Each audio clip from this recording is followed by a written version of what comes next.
Bapak Ibu yang dikasihi Tuhan, kita datang lebih dulu kepada Tuhan di dalam doa.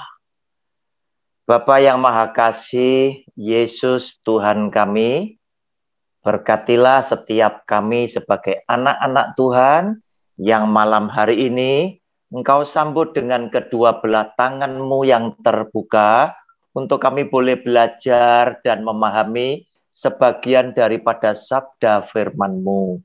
Biarlah dengan urapan yang sama, kami akan beroleh juga berkat yang sama. Di dalam nama Tuhan Yesus, kami percaya dan sudah berdoa. Amin. Saudara, persiapkan alat tulisnya, persiapkan juga Alkitabnya. Hari ini kita istimewa berbicara mengenai adakah kasih ada di dalam hatimu. Itu adalah tema besarnya. Tema kecilnya adalah saya mengambil dengan subtema kasih itu sabar. Saya bacakan lebih dulu satu ayat firman Tuhan dari 1 Korintus pasal 13. Judul bacaannya adalah kasih, ayatnya yang keempat. Tetapi kita tidak bahas semuanya, ya. Ayat keempat, demikian bunyi firman Tuhan. Kasih itu sabar. Kasih itu murah hati. Ia tidak cemburu. Ia tidak memegahkan diri dan tidak sombong. Saudara, kita cuma akan bicara tentang kasih itu sabar pada malam hari ini. Di BCS, saya senang Bible Study, saya berikan dengan kadar yang ringan-ringan saja, teristimewa tentang sesuatu hal yang setiap Anda dan saya mengalaminya. Tetapi karena BCS ada kerjasama dengan New WLG, pada hari Sabtu, Bible Study akan saya berikan dengan bobot materi yang lebih berat. Sebab di sana banyak anak STT yang lagi sekolah dan ada begitu banyak hamba-hamba Tuhan yang ikut bergabung untuk belajar firman Tuhan. Jadi di WLG, New WLG, saya sengaja memberikan materi yang merangsang semua peserta turut berpikir. Nah, saudara, kasih itu sabar. Saudara, kalau kita baca dari bacaan tadi, 1 Korintus 13, ayat 4 sampai dengan 13, di situ terlihat ayat 13-nya berkata begini, demikianlah tinggal ketiga hal ini, yaitu iman, pengharapan, dan kasih. Dan yang paling besar di antaranya ialah kasih. Nah, saudara, ternyata tiga hal, iman, pengharapan, dan kasih, paling besar adalah kasih.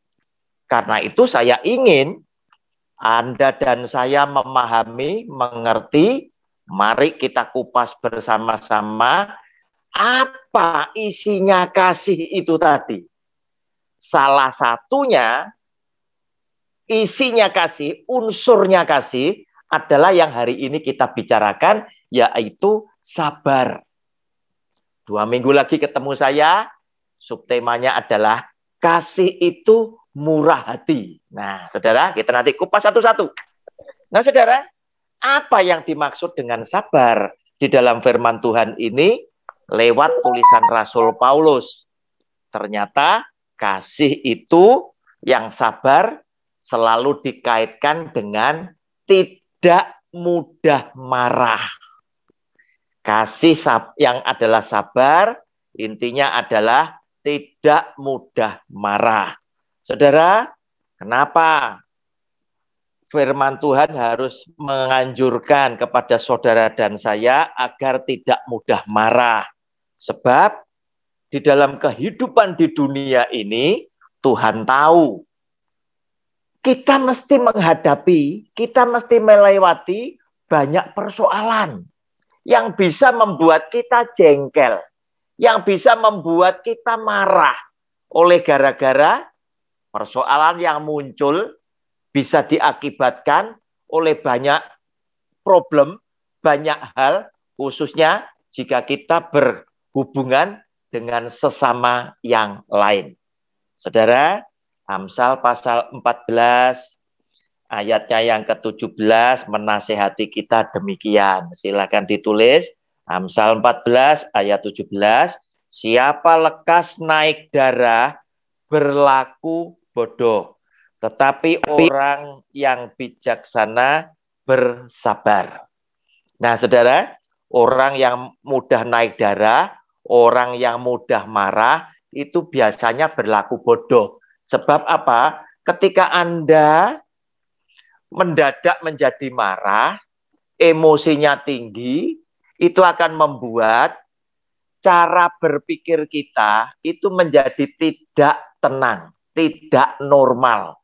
Sehingga mengakibatkan banyak orang melakukan kesalahan-kesalahan akibat emosi yang tidak terkontrol. Tetapi di situ dikatakan orang yang bijaksana bersabar. Saudara, berarti biasanya orang yang bijaksana itu mesti sabar. Demikian pula orang yang sabar biasanya bijaksana. Walaupun ada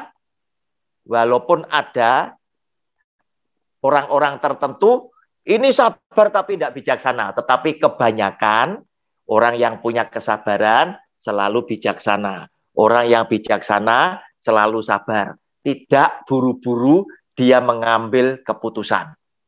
Saudara, apakah orang sabar dan bijaksana sama? Tidak. Sebab arti sabar adalah tidak mudah marah, ya. Tetapi arti bijaksana adalah orang yang diberi hikmat oleh Tuhan sehingga dia mengetahui banyak persoalan secara global.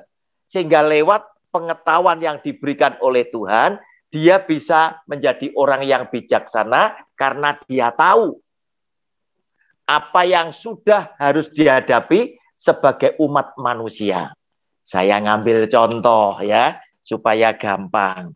Di dalam bacaan Matius pasal 13, saudara, ayat 24 sampai dengan 30 ya. Saudara, Matius pasal 13 ayat 24 sampai dengan yang ke-30 itu judul bacaannya adalah perumpamaan tentang lalang di antara gandum. Ya. Nah, saya tidak bacakan semuanya, ya, tidak bacakan semuanya. Saya yakin Bapak Ibu sekalian sudah tahu ya tentang ceritanya. Di situ dikatakan oleh Tuhan Yesus bahwa ternyata di ladang yang sama, yaitu dunia tempat kita hidup ini, tumbuh. Yang satunya anak-anak Tuhan, yaitu benih daripada gandum. Yang satunya adalah anak-anak iblis, yaitu benih dari si jahat, yaitu lalang ini tadi. Nah, saudara, apa yang terjadi? Gandum dan lalang itu bertumbuh berdekatan. Tetapi pengerja itu tahu bahwa lalang ini sebetulnya tidak bagus. Bisa mengganggu. Dan dia bertanya kepada sang tuan. Tuan, kalau dengan demikian apa boleh? Lalang ini aku cabut. Nah, saudara, sekarang saya bacakan mulai ayat 28 sampai 30. Jawab tuan itu, seorang musuh yang melakukannya, lalu berkatalah hamba-hamba itu kepadanya, jadi maukah tuan supaya kami pergi mencabut lalang itu? Tetapi ia berkata, jangan, sebab mungkin gandum itu ikut tercabut pada waktu kamu mencabut lalang itu. Biarkanlah keduanya tumbuh bersama sampai waktu menuai. Pada waktu itu, aku akan berkata kepada para penuai, kumpulkanlah dahulu lalang itu dan ikatlah berberkas-berkas untuk dibakar. Kemudian kumpulkanlah gandum itu ke dalam lumbungku. Saudara, lihat apa yang terjadi. Yang terjadi adalah Tuhan Sang Pencipta memang mengizinkan dunia ini dihuni oleh orang baik, orang benar, dan orang jahat. Anak-anak Tuhan dan anak-anak iblis hidup bersama-sama di dalam dunia yang sama. Dan ketika kita sudah merasa gemes, ya, sudah merasa marah dengan orang-orang jahat tertentu, kelompok-kelompok tertentu, ternyata Tuhan ini panjang sabar. Tuhan justru bilang sama pekerja-pekerjanya, jangan kamu cabut, nggak perlu, nanti aja di akhir zaman. Penuai-penuai itu nanti akan aku beritahu. Nah, saudara, berarti apa, saudara? Berarti jika Anda dan saya adalah orang yang bijaksana, Anda tentunya tidak akan stres. Kenapa hidupku selalu berhadapan dengan orang yang menjengkelkan? Kenapa hidupku selalu ketemu dengan orang-orang yang seperti itu? Yang seringkali menimbulkan aku emosi, yang selalu menimbulkan aku bisa naik darah. Saudara, Tuhan sudah kasih tahu ya secara global, secara makro, bahwa dunia ini memang dihuni oleh orang benar dan orang jahat.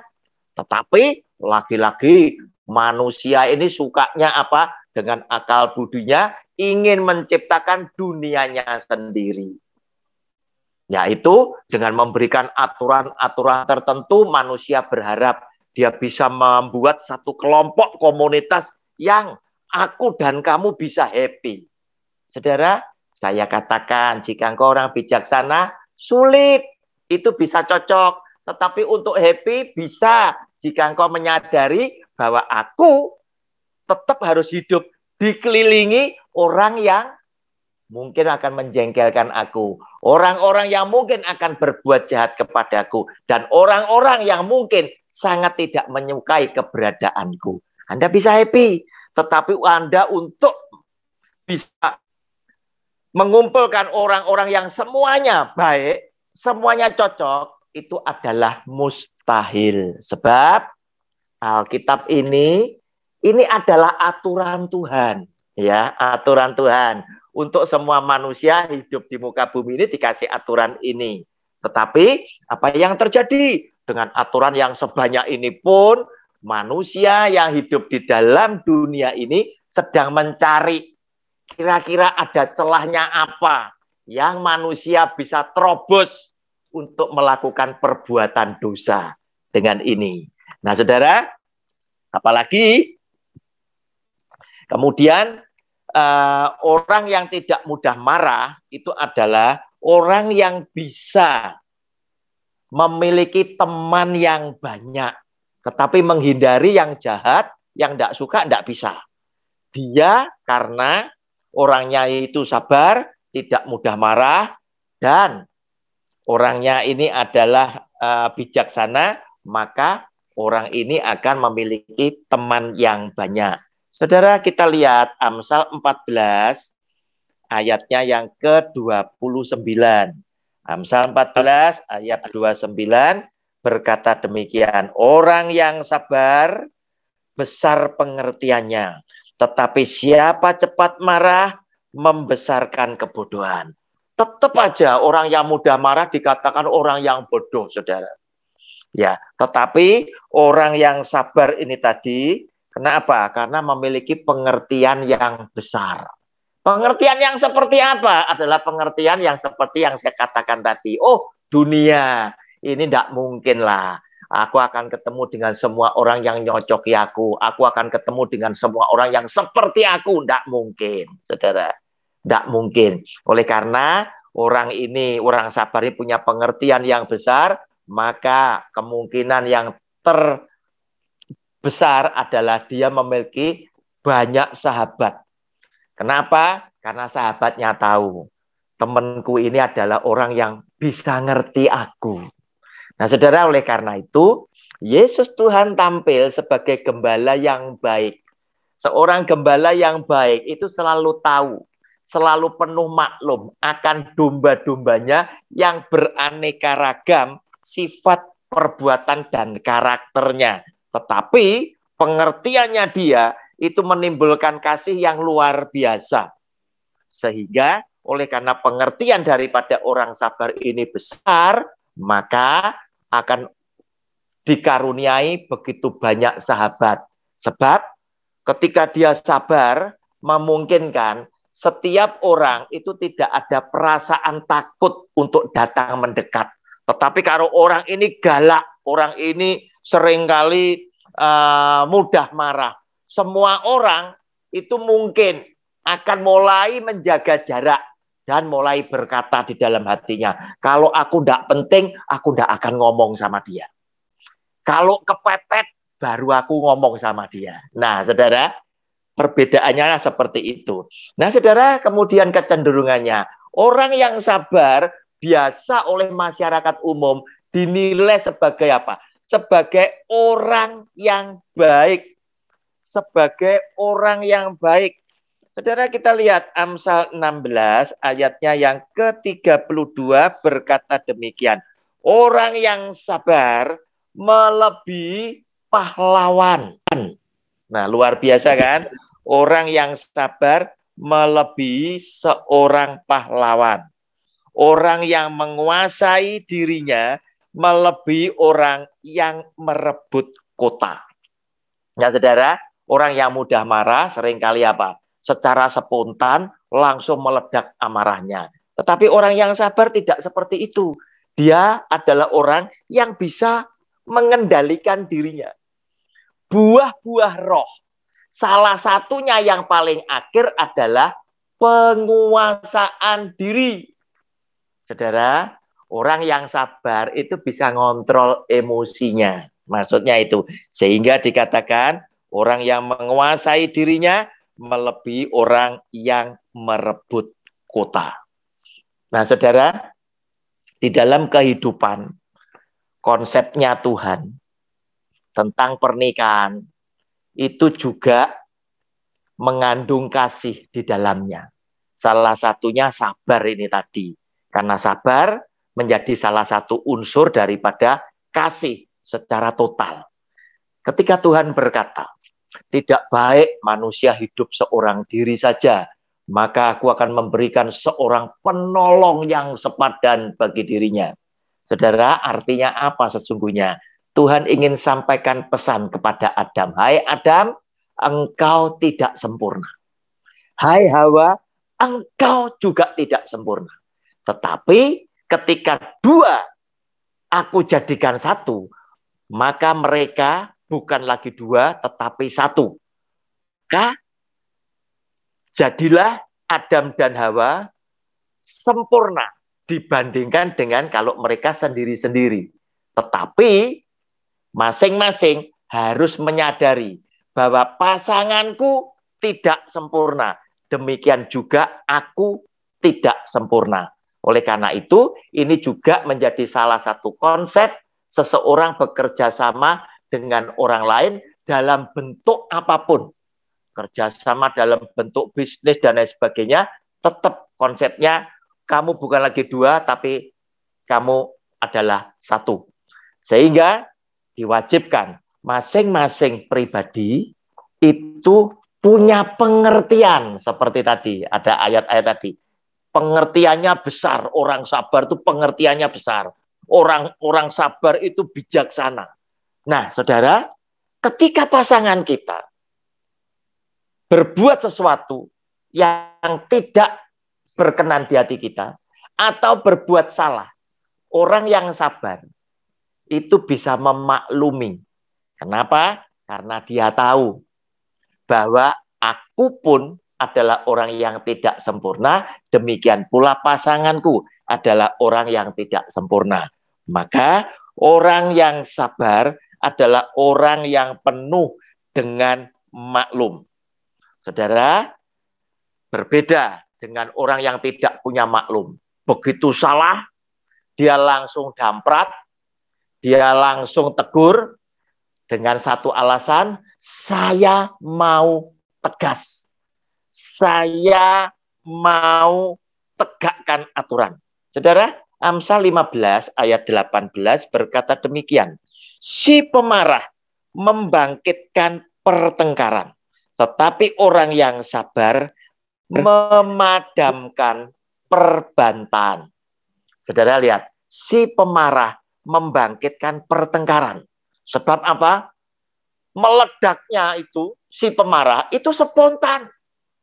Temperamennya tinggi. Seringkali emosinya tidak terkontrol. Sehingga kalau ada yang kurang cocok, dia langsung tegur. Alasannya, pembenarannya adalah saya mau tegas. Nah, saudara, tetapi buat orang yang sabar, itu justru memadamkan perbantahan. Jadi, saya sudah biasa memimpin perusahaan, kalau anak buah saya salah, orang yang di samping saya mungkin sudah bilang, waduh kalau gitu kasih sanksi aja, kalau begitu dikeluarkan saja. Saya cuma tertawa dan saya bilang, kalau anak buah saya ini saya keluarkan, saya belum tentu akan mendapatkan gantinya sebaik dia yang hari ini telah berbuat salah dengan saya. Tetapi ketika saya mengampuni dia, saya masih punya keyakinan besok dia akan lebih baik daripada hari kemarin. Demikian pula di dalam pelayanan, saya selalu melakukan hal seperti itu. Tim saya banyak anak-anak muda. Dan tidak sangka, kurang lebih ada 3 gembala sidang yang sekarang menjadi seorang gembala sidang dengan ribuan jemaat yang dulunya adalah tim musik saya. Nah, saudara, siapa yang sangka seperti itu? Dia justru ngambil peran yang jauh di depan saya. Tetapi oleh karena dia pernah mendapatkan ajaran, didikan, dan pengetahuan dari bimbingan saya, sebagai yang muda, dia masih selalu berkata, saya karena pernah dibimbing Pak Roni. Nah, saudara, apakah dia tidak pernah melakukan kesalahan? Banyak kali. Tetapi di dalam kesalahan yang dia lakukan, saya selalu mencontoh apa yang dilakukan oleh Tuhan. Karena apa? Segala hidup kita sebagai orang Kristen, kita hanya berfokuskan kepada Kristus Yesus di dalam kehidupan dia yang perlu kita teladani. Sebab firman Tuhan berkata demikian, saudara.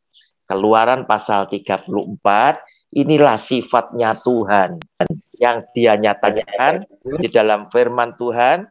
Keluaran 34 ayat 5 sampai dengan ayat yang ke-9. Saudara, ketika Musa bawa loh batu untuk ditulis oleh Tuhan dengan jari Tuhan, yaitu 10 perintah Allah, sempat ada dialog seperti ini. Ayat 5 sampai dengan ayat yang ke-9. Judul bacaannya adalah 2 loh batu yang baru. Turunlah Tuhan dalam awan, lalu berdiri di sana dekat Musa serta menyerukan nama Tuhan. Berjalanlah Tuhan lewat dari depannya dan berseru, Tuhan, Tuhan, Allah penyayang dan pengasih, panjang sabar, berlimpah kasihnya dan setianya, yang meneguhkan kasih setianya kepada beribu-ribu orang, yang mengampuni kesalahan, pelanggaran, dan dosa, tetapi tidaklah sekali-kali membebaskan orang yang bersalah dari hukuman, yang membalaskan kesalahan bapa kepada anak-anaknya dan cucunya, kepada keturunan yang ketiga dan keempat.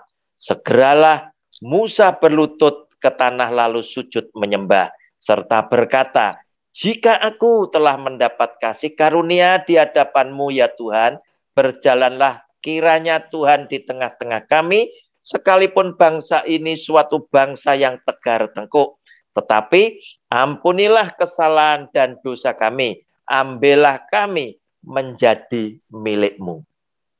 Saudara, di situ tercetus apa yang dikatakan oleh Tuhan sendiri bahwa dia adalah Allah, dia adalah Allah adalah Tuhan yang penyayang dan pengasih, panjang sabar, dan berlimpah kasihnya dan setianya kepada setiap umat ciptaannya.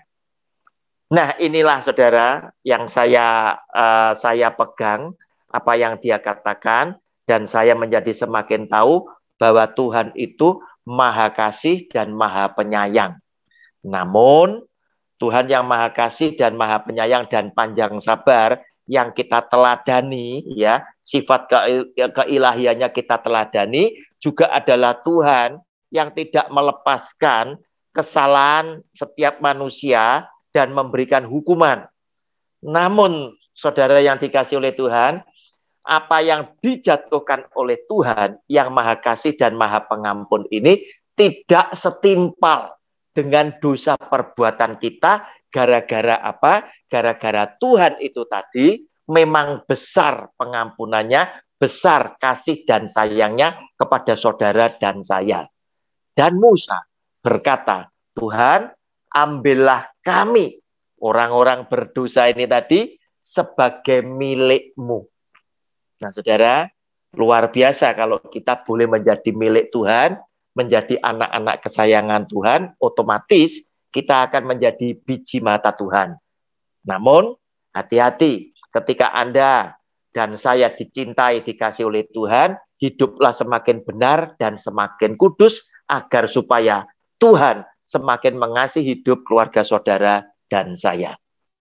Saudara, kemudian orang yang sabar itu adalah orang yang juga meneladani sifat ilahi Allah yang Maha Pengampun. Karena itu orang yang sabar pastilah adalah orang yang suka memaafkan, suka mengampuni sahabatnya yang lain. Sebab dia pun juga menjadi orang yang mudah sekali melupakan kesalahan orang lain. Saudara, kesalahan orang lain tidak pernah diingat-ingat. Kalau toh ada sahabat yang salah, paling hitungan berapa hari dia sudah melupakan itu dan dia cenderung untuk tidak membicarakannya lagi. Ah, sudahlah, biarin aja lah. Tuhan juga sudah ngampuni. Nah, orang-orang yang sabar bisa melakukan seperti doa Bapa kami yang diajarkan oleh Tuhan Yesus. Ampunilah kami Tuhan, seperti kami juga mengampuni orang yang bersalah kepada kami. Oleh karena itu, celaka jika kita ini bukan orang yang bisa mengampuni sesama. Apa konsekuensinya? Konsekuensinya adalah kita bisa tidak diampuni oleh Tuhan, sebab Tuhan Yesus ngajari kepada saudara dan saya, yaitu supaya kita diampuni dengan cara apa? Anda dan saya mampu mengampuni siapapun yang bersalah kepada kita. Nah, saudara, apa yang dikatakan di dalam Mazmur sebagai penutup khotbah saya, Mazmur 103, di situ dikatakan di dalam ayat 8, 103 ayat 8 sampai dengan ayatnya yang ke-12, Tuhan adalah penyayang dan pengasih, panjang sabar dan berlimpah kasih setia. Tidak selalu ia menuntut dan tidak untuk selama-lamanya ia mendendam. Tidak dilakukannya kepada kita setimpal dengan dosa kita, dan tidak dibalasnya kepada kita setimpal dengan kesalahan kita. Tetapi setinggi langit di atas bumi, demikian besarnya kasih setianya atas orang-orang yang takut akan Dia. Sejauh timur dari barat, demikian dijauhkannya daripada kita pelanggaran kita. Saudara, wajar jika Anda dan saya mengaku sebagai anak-anak Tuhan Yesus, kita pasti akan meneladani sikap hidup Kristus. Sebab sifat keilahian Kristus yang penuh dengan belas kasihan itu ada di dalam kehidupan kita. Otomatis, saudara, kita juga akan menjadi orang-orang yang panjang sabar, yang penuh kasih mesra dengan sesama yang lainnya. Dan kita menjadi seorang yang pemaaf, pengampun, Sehingga setiap kesalahan daripada sahabat-sahabat kita, kita adalah orang yang paling mudah untuk melupakannya. Sebab kasih itu ada di dalam hidup saudara dan saya, sebab kasih itu sabar. Amin. Saya kembalikan kepada moderator saya. Terima kasih. Terima kasih untuk Bapak Evangelis Roni, di mana penjelasan tentang kasih yang pertama adalah sabar. Dan mari saya buka ruang pertanyaan. Jikalau ada yang mau bertanya, waktu dan tempat saya persilakan. Silakan Bapak Ibu yang mau bertanya. Kita hari ini belajar perkara-perkara yang ringan. Artinya setiap Anda dan saya mengalaminya. Silakan, walaupun kasih tidak harus terkait dengan emosi. Sabar itu tidak harus terkait dengan emosi, tapi bisa juga, oh sabar menanti. Nah, silakan siapa yang mau bertanya. Mungkin diawali oleh siapa? Nenek mungkin yang paling tua ini, Nek. Silakan, Nek. Ya, orang tua ini kan banyak sabarnya ini. Ya, salam Pak Roni. Shalom, Nek. Shalom, selamat malam. Saya ini mau bertanya. Ya, silakan, Nek. Ada orang Kristen. Ya. Ini istri Kristen. Ya. Terus istrinya itu sabarnya sangat luar biasa. Iya. Kena sakit hati apapun tidak pernah.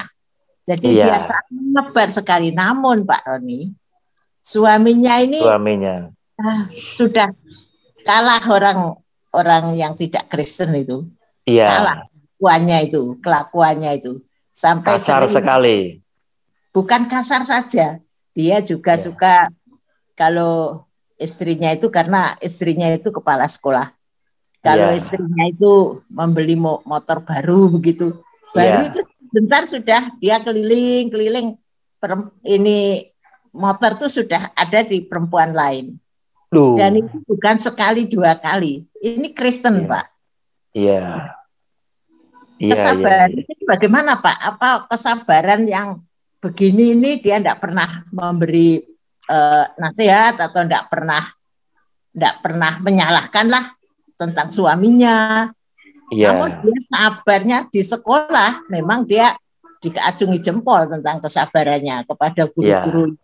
Sering tidak masuk, seringan itu ya sabar sekali.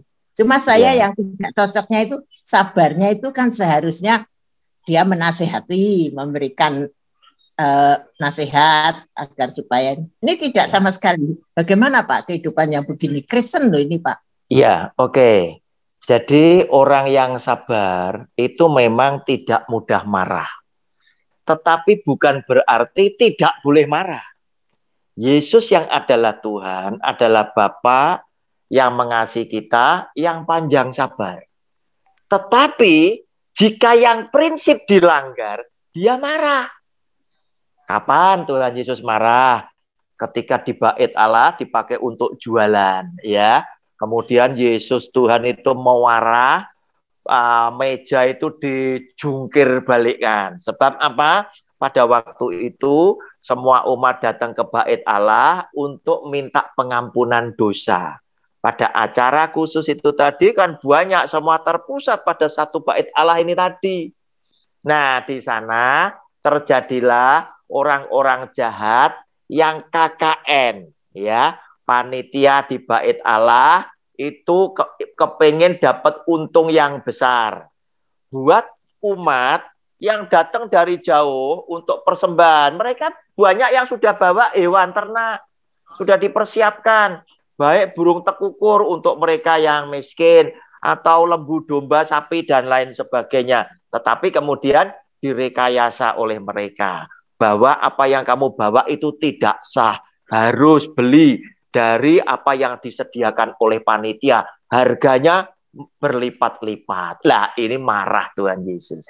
Jadi Nek, untuk saran saya, istri itu boleh sabar baik ya, tetapi perbuatan jahat suami yang seringkali melanggar perintah Tuhan tetap harus mendapatkan teguran, tetap harus mendapatkan perlawanan ya. Karena apa? Kalau dia istri ini diam saja, tidak memberikan nasihat yang lebih keras supaya suami kembali kepada jalan benar, hati-hati. Saya khawatir, jangan-jangan kalau nanti suaminya tidak selamat, istrinya itu ikut dimarahi oleh Tuhan. Sebab apa? Kamu jadi istri kan harusnya menjadi alat kontrol, kan begitu. Karena Tuhan berkata, kamu sekarang bukan lagi dua loh, kamu satu loh. Ya, apa yang dipersatukan Tuhan tidak boleh diceraikan manusia, ya. Tetapi berarti apa? Kamu bukan lagi dua tapi satu, yaitu setiap apa yang dilakukan istri, suami tahu. Apa yang dilakukan istri, suami mengerti. Dan semua yang diberkati oleh Tuhan adalah untuk keluarga ini tadi. Otomatis jika ada pasangan yang kurang benar, pasangannya harus memberitahu, menegur supaya apa? Dengan kasih kembali kepada jalan yang benar. Demikian, Nek. Terima kasih. Ya, itu membuat kadang-kadang saya malah yang tidak sabar, Pak. Jadi saya sering memberitahu gitu. Ya, terima kasih Pak Tony. Terima kasih. Terima kasih Nenek. Terima kasih. Sudah diawali oleh Nenek. Siapa yang mau bertanya? Orang belajar sabar harus diberi persoalan yang membuat kita emosi. Silakan, siapa yang mau bertanya?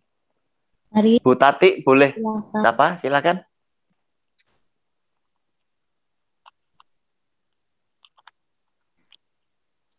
Silakan, siapa yang mau bertanya? Tante Tina, silakan.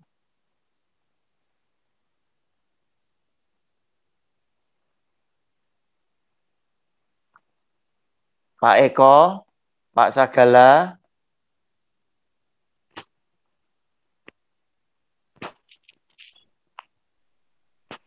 Silakan, siapa yang mau bertanya? Bu Tati, silakan. Silakan, Bu.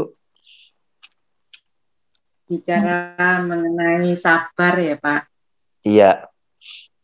Itu berarti kan terkait dengan kasih ya, Pak. Betul, salah satu unsurnya sabar, kasih adalah sabar, ya.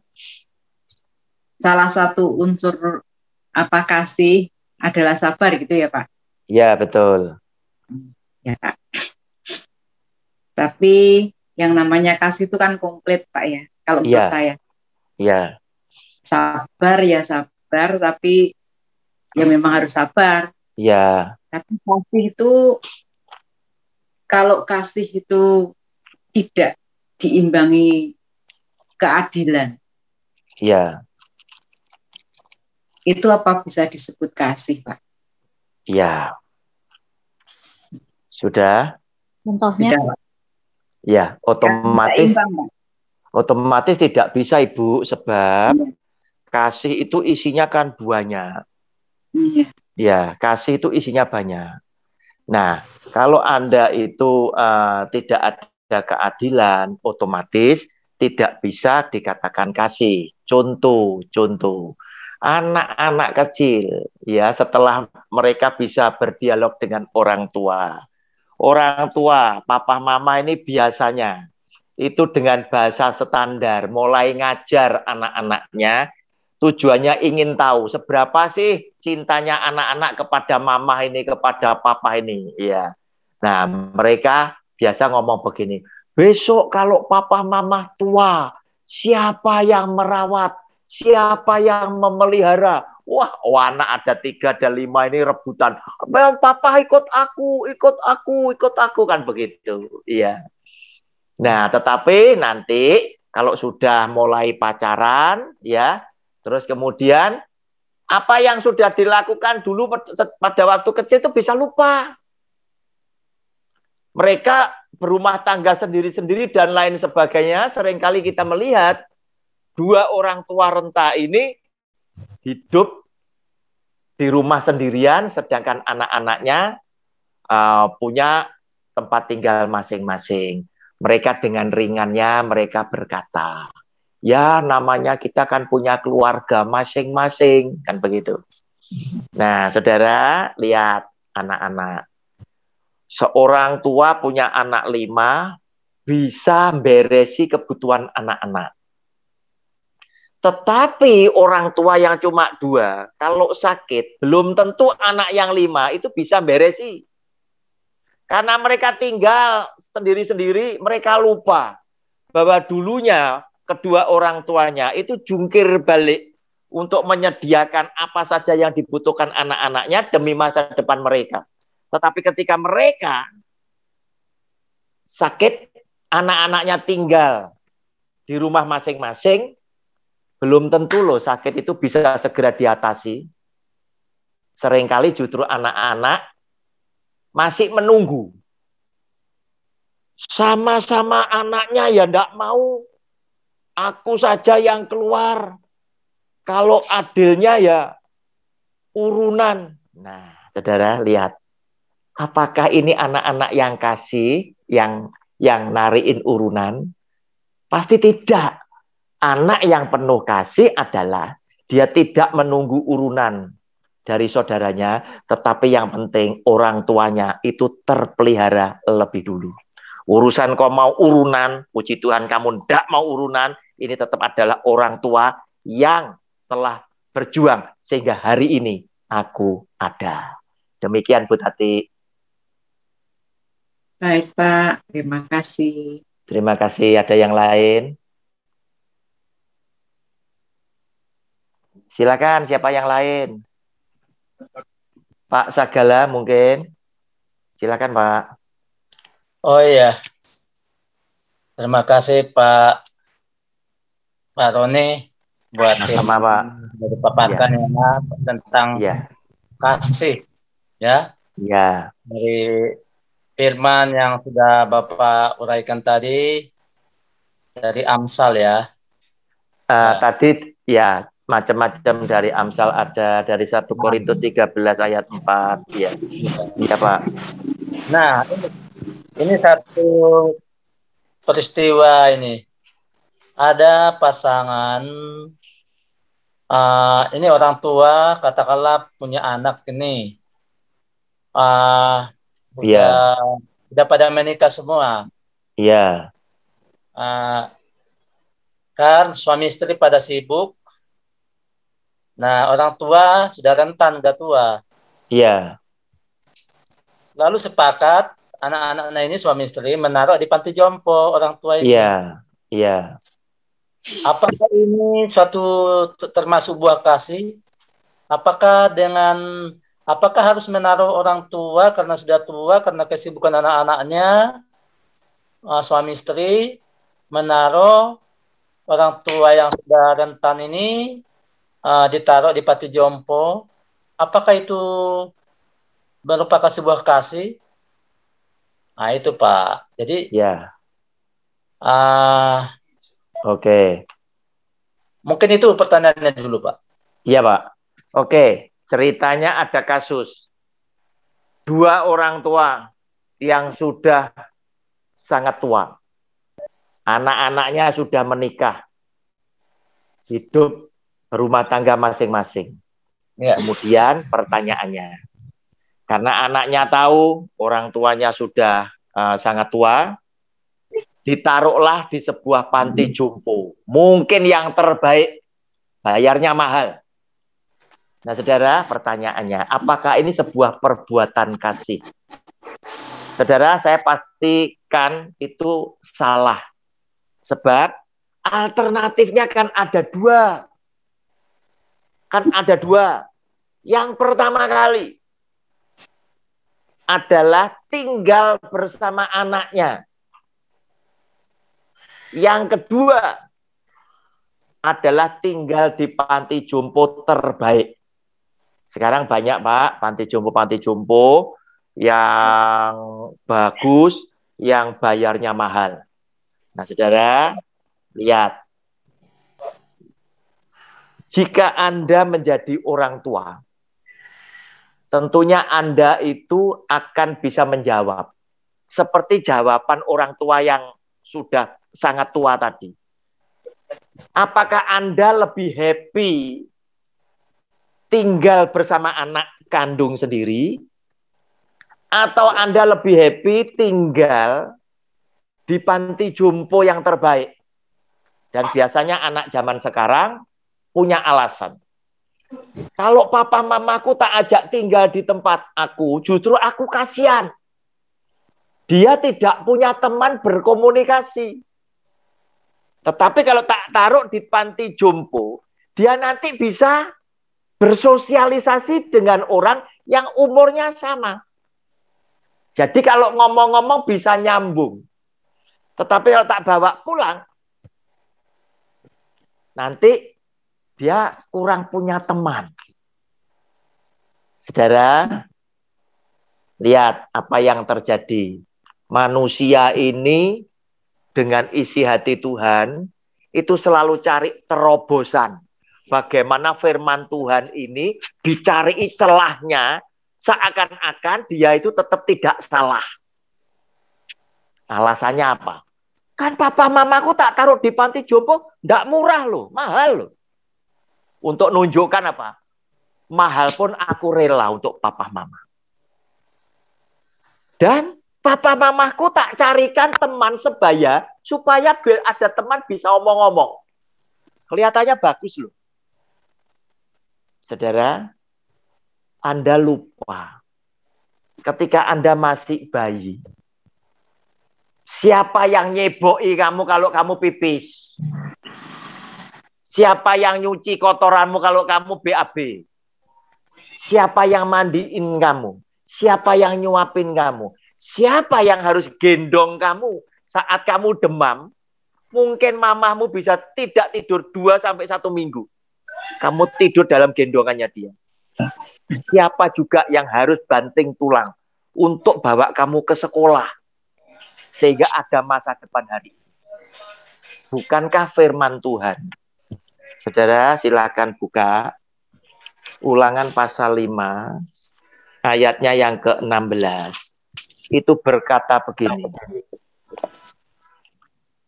Hormatilah ayahmu dan ibumu seperti yang diperintahkan kepadamu oleh Tuhan Allahmu, supaya lanjut umurmu dan baik keadaanmu di tanah yang diberikan Tuhan Allahmu kepadamu. Jika engkau adalah orang yang mengasihi dengan sungguh kedua orang tuamu, dan orang tuamu menjadi orang yang begitu berarti di dalam hidupmu, saya yakin engkau tidak rela dia jauh dari kehidupanmu. Tetapi jika Anda kepingin happy, bahagia secara daging, Anda boleh taruh mereka ada di panti jompo. Sebab ketika Anda merawat orang tua, tanpa engkau sadari, ruang gerakmu berkurang. Waktumu bisa bepergian, itu terbatas. Kenapa? Karena orang tua kesehatannya mendadak bisa tidak stabil. Oleh karena itu, lewat firman Tuhan ini, yang dimaksud oleh Tuhan, hormatilah ayahmu dan ibumu, bukan cuma kita hormat seperti ya berlaku sopan. Tetapi hormatilah ini adalah satu tekad yang murni dari hati seorang anak untuk merawat, membahagiakan kedua orang tuanya. Sehingga dia boleh melihat orang tuanya pulang ke surga dengan bibir yang tersenyum. Demikian Pak Sagala. Ada yang lain? Baik, terima kasih Pak. Oke. Terima kasih. Pendeta Roni silakan. boleh bertanya kah? Boleh Pak, silakan. Iya, Pak ini tema kita ini sangat dahsyat ya. Di hatimu Iya. masihkah ada kasih? Waduh, luar biasa ini. Ya, Betul, terima Pak. kasih nih Tema untuk besarnya. tim BCS dan juga Pak Roni ngangkat tema ini. Iya, terima kasih Pak. Iya, yang sedikit saya ceritakan dulu, baru nanti saya bertanya. Iya. Mungkin di era nenek ya, nenek Iya. yang sekarang yang senior dari kita sampai tahun 2010 ya. Ya. Saya lihat itu 2010. Itu kasih itu di kalangan Kristen masih tinggi. Ya. Kental lah, sekental madu gitu ya. Betul. Kasih di antara gereja, di persekutuan, tetangga, famili, saudara masih itu kental. Termasuk dalam pernikahan dan perkawinan. Ya. Bahkan dulu kalau ada percecokan antara suami istri itu malu untuk berantem. Ya. Mungkin mereka berantem di kamar supaya anak-anak tidak dengar dan tidak tahu. Ya. Ya. Sekarang di kalangan Kristen berubah. Ya. Yang namanya kasih, termasuk buah-buah roh ya, buah-buah roh di Galatia 5, itu sudah kritis di kalangan Kristen.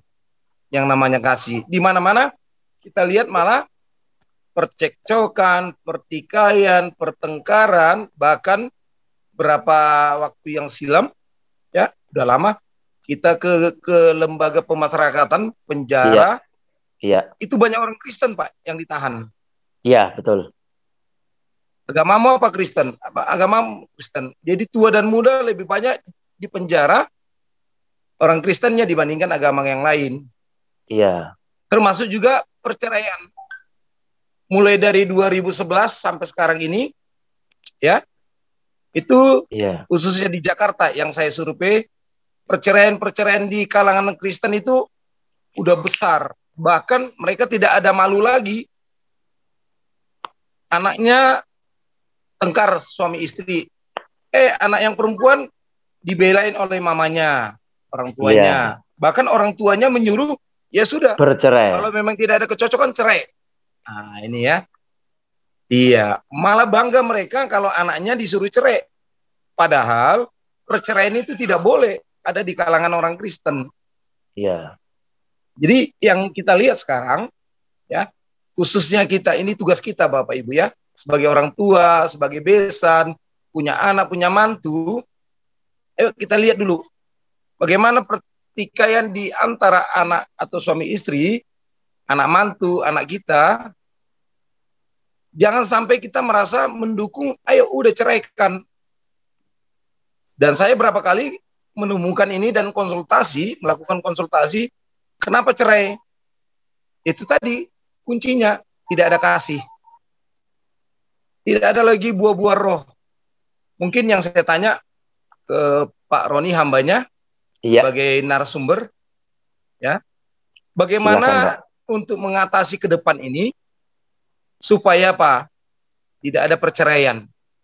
Kasih itu ditimbulkan mulai dari sekolah minggu, tunas remaja, dewasa muda, bahkan sampai pranikah. Supaya apa? Mereka menikah itu benar-benar matang. Menikah itu karena kasih. Mungkin itu. Gimana untuk kedepannya Pak?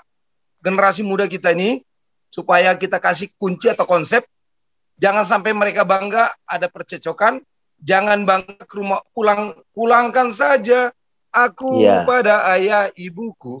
Kan gitu kan? Bangga. Bahkan orang tuanya mendukung supaya mereka cerai. Mungkin itu kira-kira Pak. Ini tugas kita bersama-sama.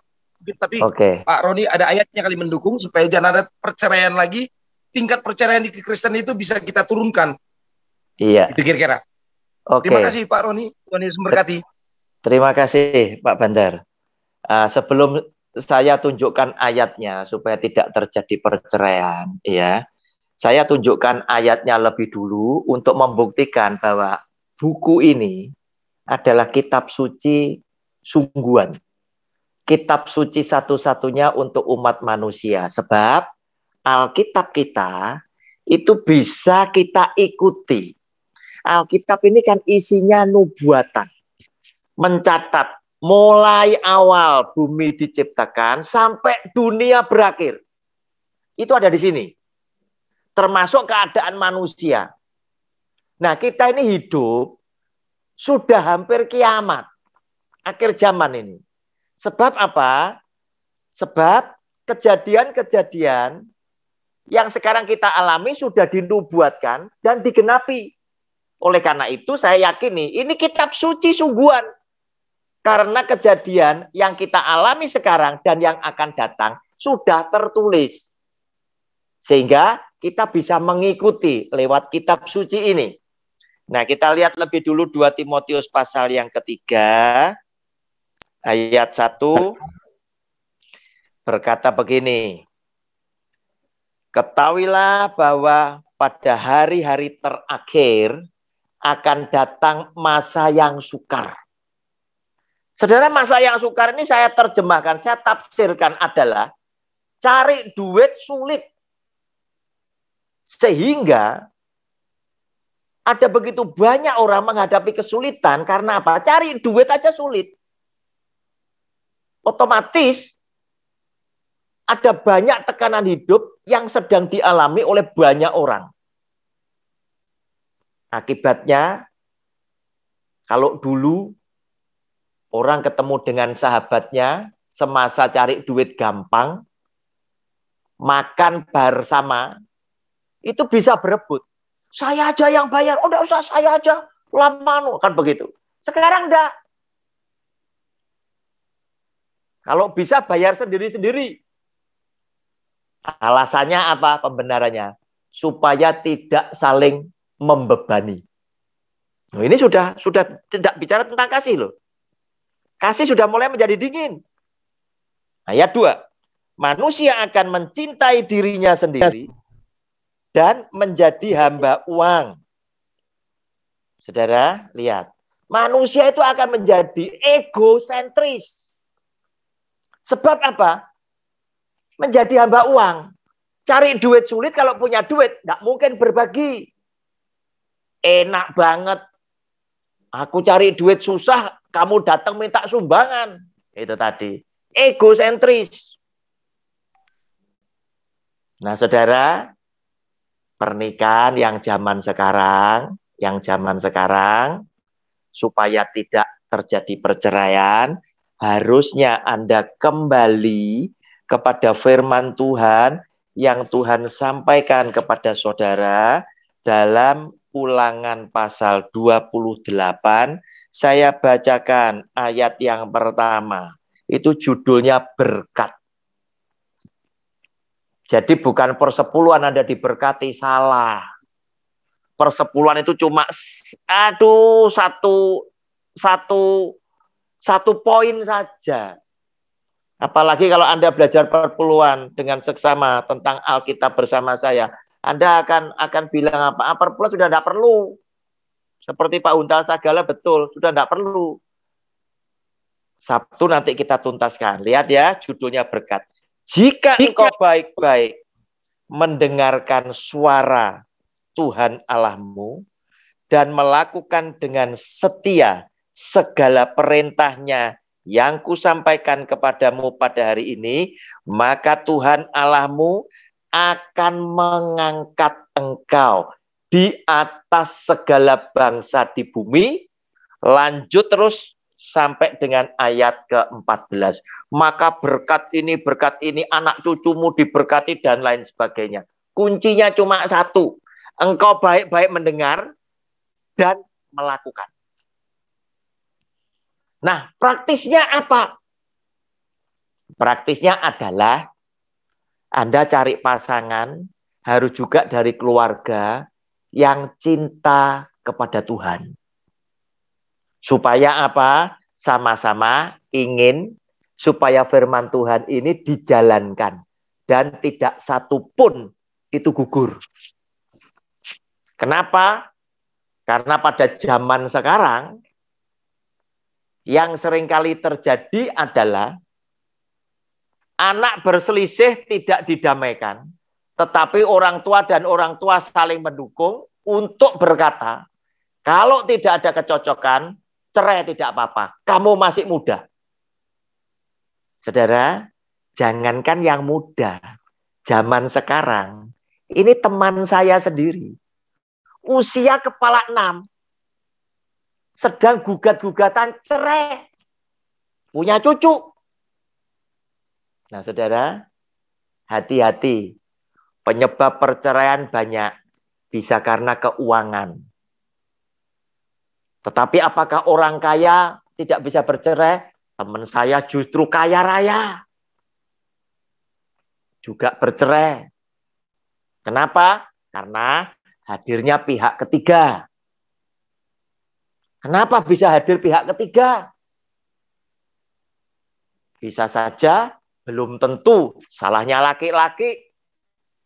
Kalau saya boleh jadi penengah. Tapi bisa saja karena pada saat usia menjelang senja ini, kebersamaan itu tidak dipupuk. Kalau dulu semasa muda, seksual sebagai karunia kudus ini merekatkan. Tetapi mulai usia 5, karunia seksual mulai ditinggalkan. Penggantinya adalah apa? Adalah kebersamaan dalam kegiatan, kebersamaan dalam anak cucu cicit. Itu penting. Sebab Tuhan berkata, di akhir pesta, di perkawinan di Kana, justru engkau mengeluarkan anggur yang lebih baik dibandingkan awal pesta. Justru di usia senja, ternyata gelora cinta kasih pasangan yang sudah tua renta ini semakin hebat dibandingkan dengan ketika mereka baru menikah. Demikian Pak Bandar yang saya bisa berikan. Mungkin ada yang lain yang masih kurang, silakan. Iya Pak, matur suwun Pak, matur suwun sangat Pak. Oke, terima kasih Pak Bandar. Barangkali ada Bapak Ibu yang lain, silakan. Kita masih punya waktu cukup panjang.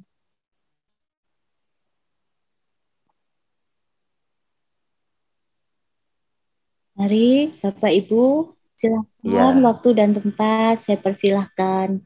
Beberapa pertanyaan tadi sungguh pertanyaan yang sangat baik dan semoga akan ada pertanyaan-pertanyaan berikutnya yang dapat menggugah pikiran kita, dapat menjadi penuntun bagi kehidupan kita supaya kita tidak salah langkah dalam hal kasih. Orang kaya juga belum tentu bisa sabar. Tetapi orang miskin juga sering marah. Nah, sulit manusia ini. Oleh karena itu demo biasanya dikasih makan nasi bungkus dulu. Biar kalau kenyang itu agak ngantuk. Silakan, siapa yang mau bertanya lagi? Satu lagi Pak Roni, boleh? Silakan Pak, boleh Pak, boleh silakan. Supaya menambah edukasi kita. Iya. Ya, Bapak Ibu yang dikasihi dan dicintai oleh Tuhan Yesus, saya setuju ini di akhir zaman, di penghujung. Iya. Supaya kita bisa membedakan kasih. Ada kasih yang murni, kasih agape, ada kasih yang berpura-pura. Kita ilustrasikan antara kambing dan domba. Iya. Kasih bentuk domba itu dengan kasih yang bentuk kambing, bahkan juga ada kasih serigala berbulu domba. Iya. Mungkin bagaimana gambaran Pak Roni untuk di pelayanan ya, di gereja, aktivis gereja, di pelayanan. Ada yang kasih seperti domba murni, ada kasih yang seperti kambing, ada kasih yang serigala berbulu domba. Iya. Mungkin kira-kira gimana Pak untuk kita bisa sebagai hamba Tuhan, pelayan Tuhan bisa menilai jemaat kita ini benar-benar nggak domba? Iya. Benar-benar nggak kambing? Iya. Atau benar-benar serigala berbulu domba? Iya. Ini zaman edan ini Pak. Makasih Betul, Pak, ini kira-kira gambarannya Pak. Terima kasih. Mari kita buka Roma pasal 12 ayat yang ke-9 ya. Berkata demikian. Hendaklah kasih itu jangan pura-pura. Jauhilah yang jahat dan lakukanlah yang baik. Saudara, ternyata kasih itu pura-pura bisa. Salah satunya contoh. Ketika Yudas datang memeluk dan mencium Tuhan Yesus. Orang yang tidak tahu. Dikiranya Yudas adalah orang yang mengasihi Yesus sebagai Tuhan dan gurunya. Tetapi lewat banyak perkara. Karena Yesus juga adalah Tuhan. Jauh hari dia sudah tahu bahwa Yudas ini pengkhianat. Oleh karena itu pada waktu dia mencium, dia berkata, engkau menyerahkan anak manusia dengan sebuah ciuman. Nah, yang pura-pura pasti dengan motivasi hati untuk mendapatkan keuntungan pribadinya. Karena apa? Dia tertarik dengan 30 keping uang perak. Dia hanya melakukan drama supaya kelihatan dia mencintai. Padahal hatinya lebih mengasihi kepada 30 keping uang perak. Urusan engkau nanti ditangkap, yang penting 30 keping uang perak jadi milikku. Sama dengan peristiwa-peristiwa keluarga. Seorang suami lari dengan perempuan lain karena punya harta, punya kedudukan. Istrinya berjuang membesarkan anak-anaknya. Anak-anaknya jadi diberkati Tuhan, punya masa depan. Suami ini bangkrut. Uangnya habis. Biasanya kena stroke. Istri mudanya tidak mau merawat. Kembali lagi minta ampun. Pulang ke rumah istri tuanya. Nah, yang pura-pura itu selalu dengan motivasi hati untuk keuntungan sendiri. Nah, bagaimana dengan kasih yang seperti serigala berbulu domba? Di dalam zaman pelayanan kita ini tadi, adalah orang yang menampilkan, menjaga image luarnya, seperti putih bersih.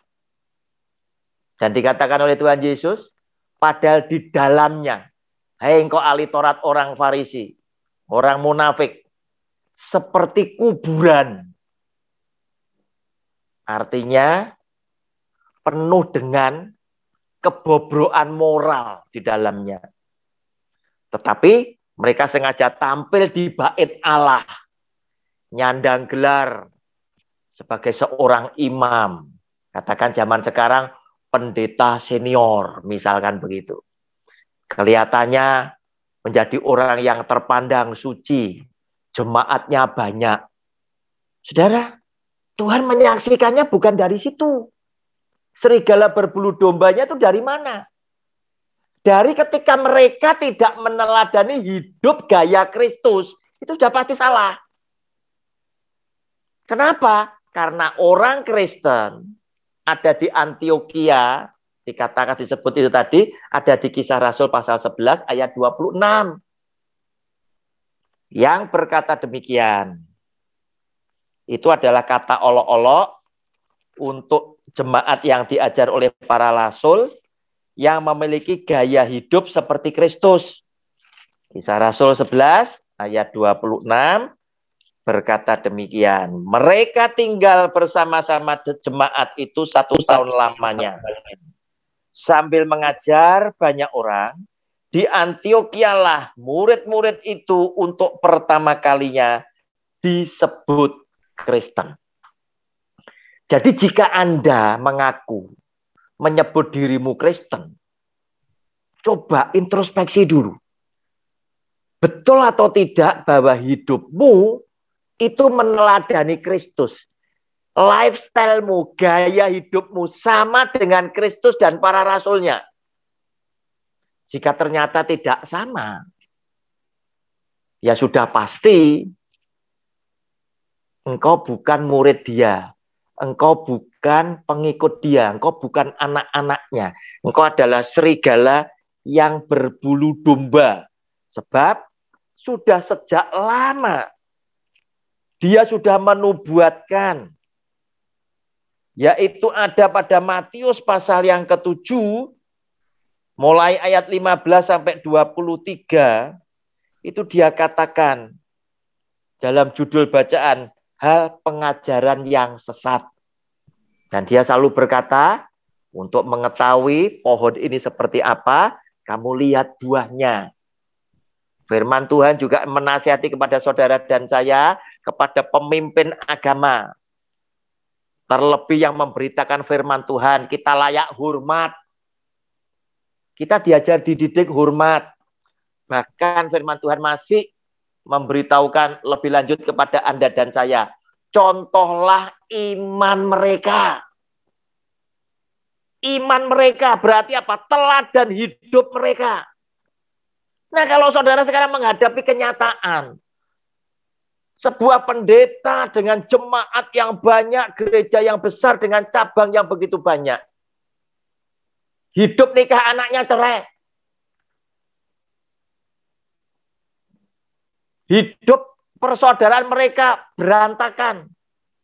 Karena apa? Berebut harta benda. Terus kemudian antara anak dengan orang tua tidak rukun. Kena berapa pasal itu? Terus orang tua hamba Tuhan ini pun juga meninggalkan istrinya. Ikut dengan perempuan yang lain. Terus mungkin anaknya ada yang narkoba. Saudara, apakah Anda akan jalankan iman mereka Anda pakai sebagai teladan? Tanda tanya. Nah, kalau Anda tidak meneladani dia, berarti Anda menyimpulkan tanpa sadar bahwa beliaunya salah. Sebab apa? Banyak perkara pastinya. Nah, saudara, sekarang mana yang tulus? Ya, tadi kan ada 3 kan, sudah 2 ini ya. Ya. Tadi yang pura-pura, terus kemudian ini yang berbulu domba, serigala berbulu domba. Sekarang yang tulus.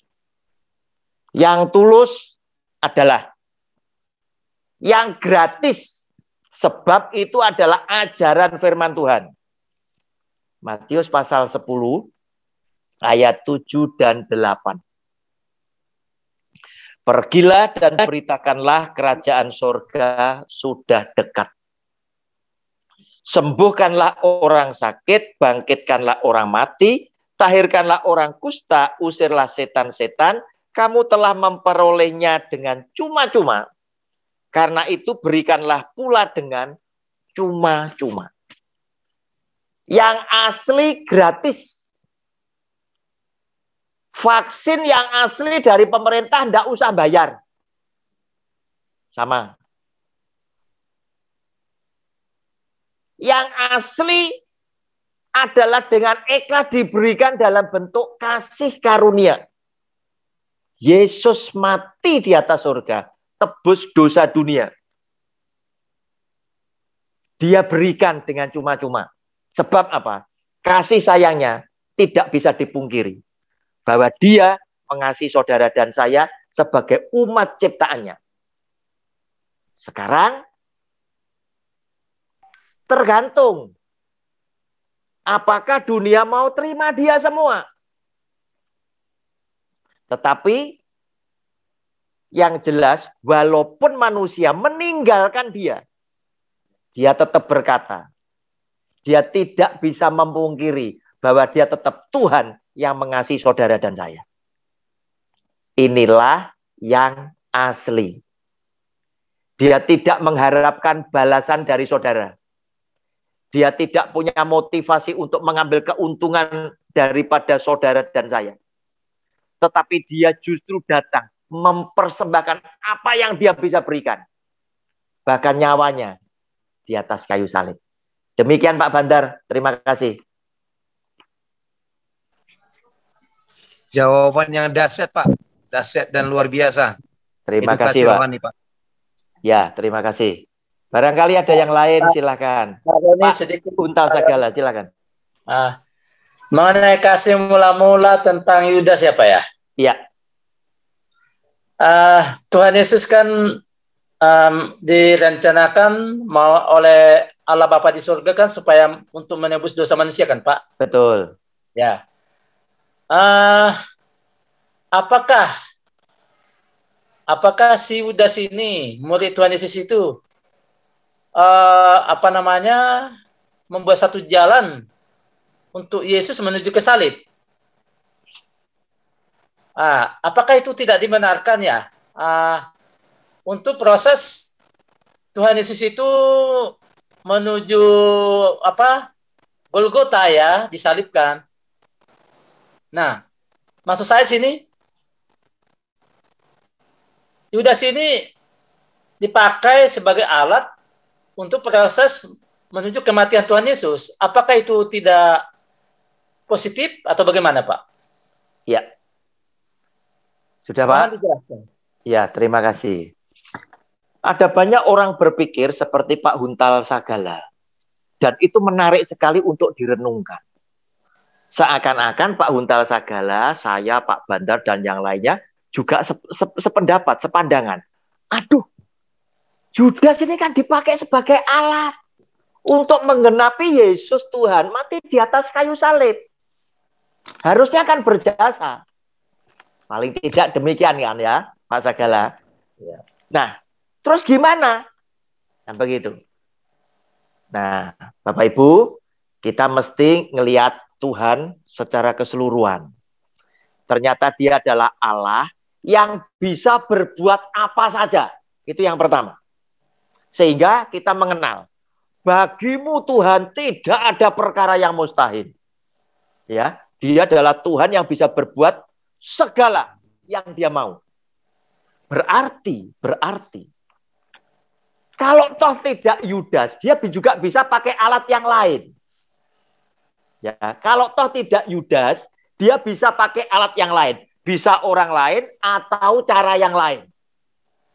Ya, kalau tidak Yudas, bisa cari pribadi lain. Jika tidak Yudas, bisa cari cara lain tanpa melibatkan manusia. Bisa. Untuk dia naik ke atas kayu salib. Tetapi kenapa dia pakai Yudas?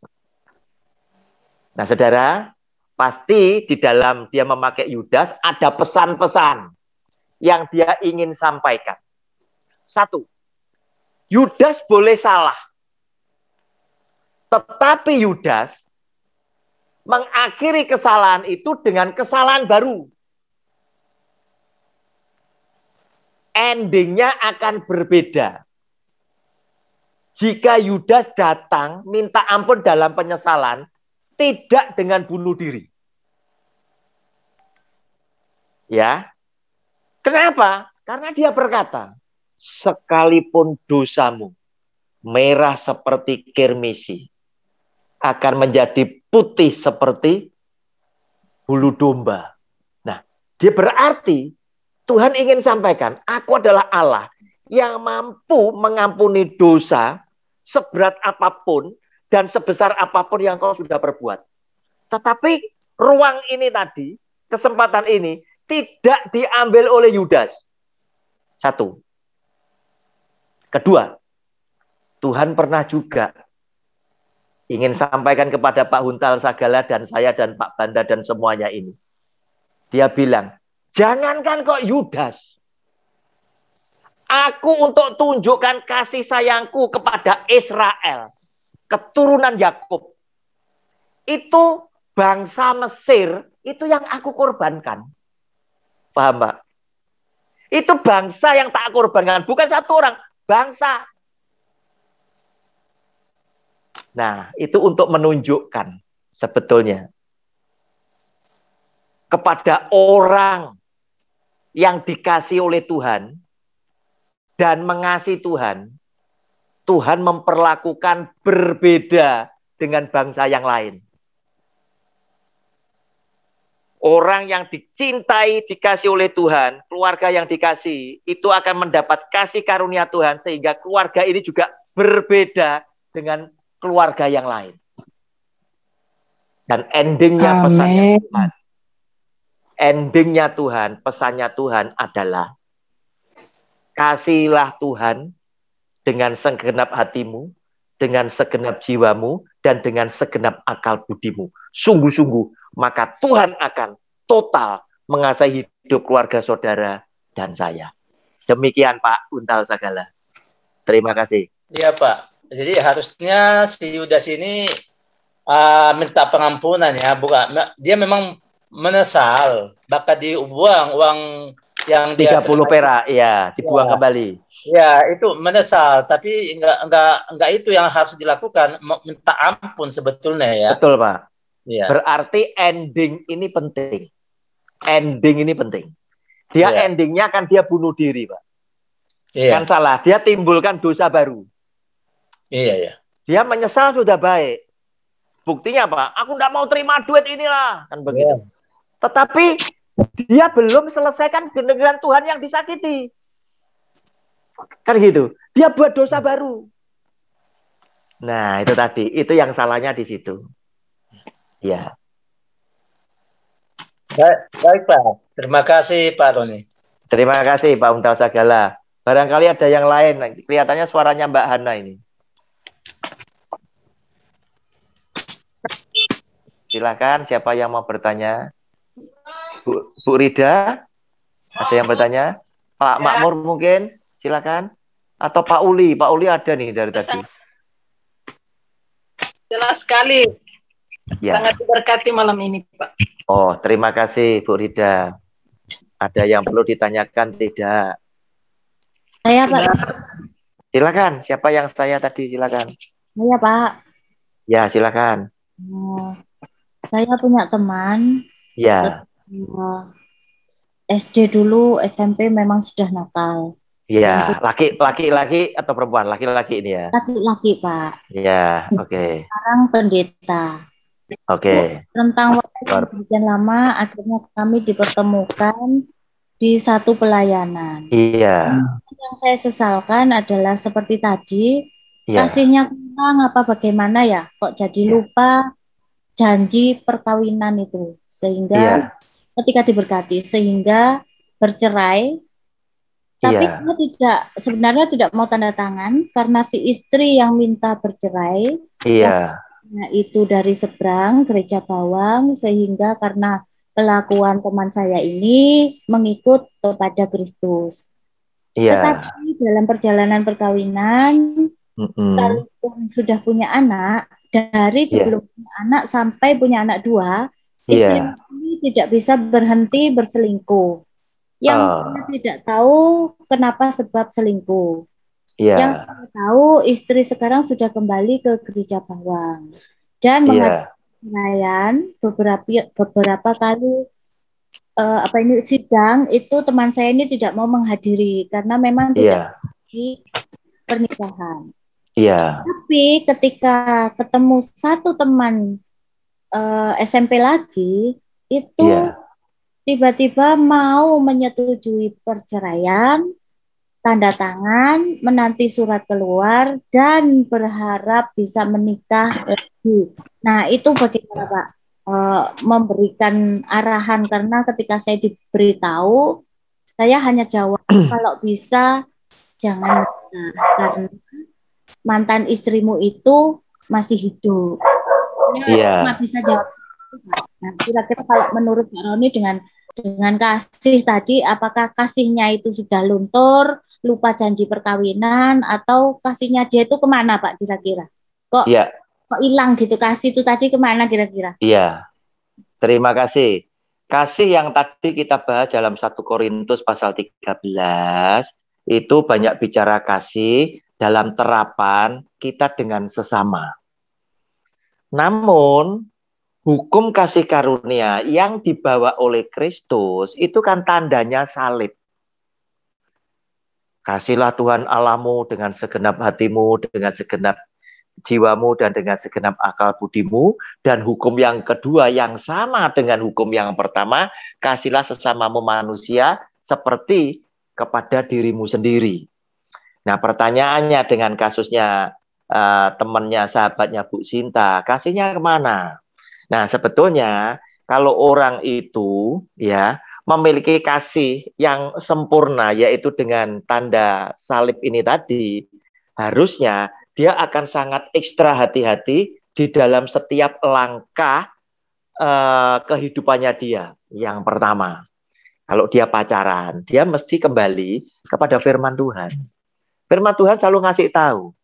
Jangan bagaimana mungkin gelap dan terang bisa jadi satu. Itu menjadi salah satu yang jadi pertimbangan.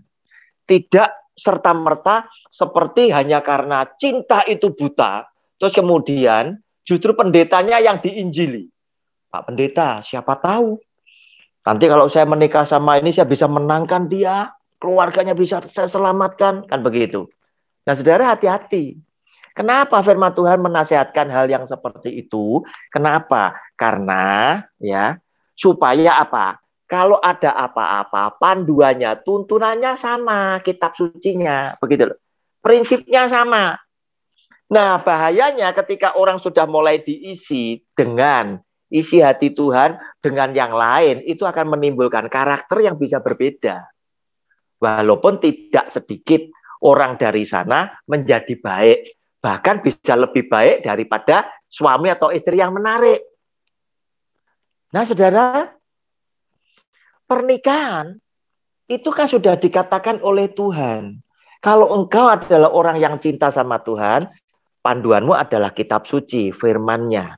Dan Tuhan berkata, kamu bukan lagi dua, tetapi kamu satu. Tidak baik manusia hidup seorang diri saja, aku akan memberikan seorang penolong. Berarti punya kelemahan. Nah, penyebabnya apa? Yang tahu adalah mereka sendiri. Ya, apakah penyebabnya? Nah, semestinya kalau dengan buku yang sama, itu sudah pasti sebelum mereka deal mengutarakan ikrar janji nikah, mereka sudah tahu resikonya. Kalau aku nanti misalkan nikah dapat seorang pendeta, berarti aku tidak bisa hidup bermewah-mewah. Standar saja. Nah, apakah ini yang menjadi pemicu? Kenapa? Karena di zaman modern sekarang ini ternyata cinta itu tidak cukup hanya dengan kesungguhan hati. Sekarang kecenderungannya anak-anak remaja yang sedang berpacaran itu nanya, pacarku ini kerja apa, hasilnya berapa? Itu diukur. Demikian pula yang laki, aku tidak mau punya istri yang hanya cuma jadi ibu rumah tangga. Karena apa? Hari ini kalau mereka jadi ibu rumah tangga saja, itu resiko. Karena apa? Biaya hidup semakin menggelembung banyak, besar. Kecuali kalau kamu anaknya bos. Kamu punya orang tua, kasih kamu deposito, bunganya sudah bisa untuk hidup. Dan itu pun tidak jamin pernikahan mereka bisa jadi langgeng. Tidak jamin. Nah, saudara, yang pasti tahu apa penyebabnya adalah kedua orang ini tadi, pasangan ini. Sehingga kenapa istrinya harus selalu selingkuh? Apakah kebutuhan rohaninya tidak terpenuhi, ataukah kebutuhan jasmani tidak terpenuhi hingga dia cari yang di luar, mendapatkan penghasilan dari luar? Sama-sama kita tidak tahu. Mereka sendiri yang tahu. Tetapi ketika mereka mulai ke sana, sesungguhnya yang dinamakan pernikahan itu kan bukan hanya terletak di surat. Pernikahan yang sesungguhnya itu ada di dalam hati. Surat ini percuma. Itu hanya untuk menunjukkan ini istrimu, ini suamimu. Tetapi yang sesungguhnya ada di dalam hati. Maka istrinya mungkin yang sudah tidak punya rasa cinta, itu mulai menggugat perceraian. Tetapi suami yang ngerti firman Tuhan, jujur aja. Saya tidak katakan, tidak menghakimi. Belum tentu dia tidak mau menandatangani, berarti dia adalah laki-laki Kristen yang taat. Belum tentu. Sebab apa? Biasanya orang Kristen itu hanya takut dihujat oleh banyak orang. Kamu pendeta kok cerai? Nah itu, dia bilang, wah pokoknya aku tidak tanda tangan. Urusan aku digugat kan bukan saya yang menceraikan. Nah sekarang yang seperti itu sudah klise. Semua orang lakukan hal seperti itu. Tetapi begitu dia dapat pasangan yang cocok, supaya dia bisa segera menikah itu tadi, ya sudah tak tanda tangani, kan begitu. Supaya dia statusnya jelas. Dia bisa ke sana lagi. Nah, kondisi seperti itu. Atau mungkin dia sudah membangun cerita bahwa apa? Saya cerai sama istri saya. Kenapa? Karena dia tidak setia dalam pernikahan. Nah, demikian Bu Sinta yang saya bisa kurang lebih berikan analisanya, tetapi yang persis tahu penyebabnya apa adalah mereka berdua. Terima kasih. Pertanyaan kedua, Pak. Silakan. Jadi yang satu sedang mengajukan perceraian dan datang ke pendeta belum mendapat jawaban. Jadi pada gembala belum mendapat jawaban. Iya. Ternyata masalahnya adalah, ini mohon maaf, jadi si suami ini jika akan berhubungan itu harus menyayat-nyayat si istri. Si istri tidak tahan, jadi kasihnya jadi luntur, dan ketika pacaran itu tidak pernah terlihat. Sehingga istri tidak tahu bahwa suami ada kelainan seksual. Ada kelainan, dan akhirnya dia memberanikan diri mengajukan perceraian, bertanya kepada Bapak Gembala. Nah, kira-kira apa jawab yang bisa saya berikan? Oke, seandainya saya gembalanya dia. Oke. Jadi begini, oleh karena itu saya selalu ajarkan, saya nasihatkan kepada jemaat yang saya layani, saya selalu berkata, ya, pernikahan di hadapan Tuhan itu kan kudus. Harus cuma satu kali seumur hidup. Oleh karena itu, jangan sampai meleset, jangan sampai salah pilih. Oleh karena itu, gereja harus memperhatikan, ya, bina pranikah, terus kemudian mengajarkan cara pacaran dan lain sebagainya untuk memilih pasangan hidup ini betul atau tidak dan lain sebagainya. Nah, saya yakin ketika orang ini tidak mengetahui pasangannya itu ada kelainan, pastilah gaya mereka berpacaran adalah gaya salesman. Lakinya itu cuma menonjolkan apa yang hebat, kelemahannya dia tidak akan beritahukan, dia pasti akan sembunyikan. Sehingga pada suatu kali itu baru ketahuan kelainan ini tadi. Dan ini akan membuat pasangan itu sangat menderita. Nah, saran saya, seandainya saya sebagai gembala, ya, saya akan panggil keduanya untuk rekonsiliasi dulu. Bisa enggak kira-kira ini diakhiri? Perbuatan seperti itu yang menyayat-nyayat dan lain sebagainya dengan bantuan seorang dokter, misalkan begitu. Kalian mesti konsultasi juga dengan dokter setelah dapat nasihat dari Bapak Gembala. Kalau ini tidak bisa dan ini membuat istri menderita, sebagai gembala dengan tegas saya anjurkan untuk bercerai, tapi jangan menikah lagi. Demikian Bu Sinta. Baik Pak, terima kasih. Ya, terima kasih, Tuhan memberkati. Barangkali ada yang lain. Saya juga pernah memberikan nasihat kepada seseorang yang mendadak bersama keluarganya satu rombongan itu datang ke rumah saya. Nah, saya kenalnya itu pada waktu saya memberikan KKR di sebuah kota, di kotanya orang ini tadi. Ibu ini konsultasi dengan saya, dihantar oleh adik lakinya yang kenal saya. Nah, saya tidak sangka suatu hari mereka satu mobil mampir ke rumah saya pikir bermain-main. Ternyata ngobrol, minta izin. Boleh enggak saya bersama anak saya yang paling kecil, sementara nginep di tempat saya untuk jangka waktu yang tidak bisa ditentukan. Wah, saya bingung juga. Akhirnya istri saya yang ngambil keputusan, oke, kamu tinggal di tempat saya. Setelah kita mengetahui apa persoalannya. Ternyata suaminya itu suka KDRT, suka main kasar, paling tempeleng, caci maki, minta uangnya istrinya. Nah, suaminya ini adalah anak daripada keluarga yang berada. Nah, istrinya ini banting tulang untuk nyukupi sekolahnya anak-anaknya. Nah, kemudian yang paling parah, tadi malamnya itu habis suaminya habis nempelengi istrinya, salah satunya lehernya itu dikasihi samurai. Diancam dengan samurai, mau ditebas lehernya. Perempuan ini sama anaknya kecil itu lari tidur di polsek. Nah, akhirnya dari polsek itulah dia tidak pulang lagi bersama keluarganya, lari mampir ke rumah saya. Nah, setelah lama bergaul dengan saya, kurang lebih tinggal di tempat saya itu 1 bulan, saya tahu persoalannya, akhirnya dia tanya sama saya, Pak Roni, saya boleh bercerai tidak dengan kasus demikian?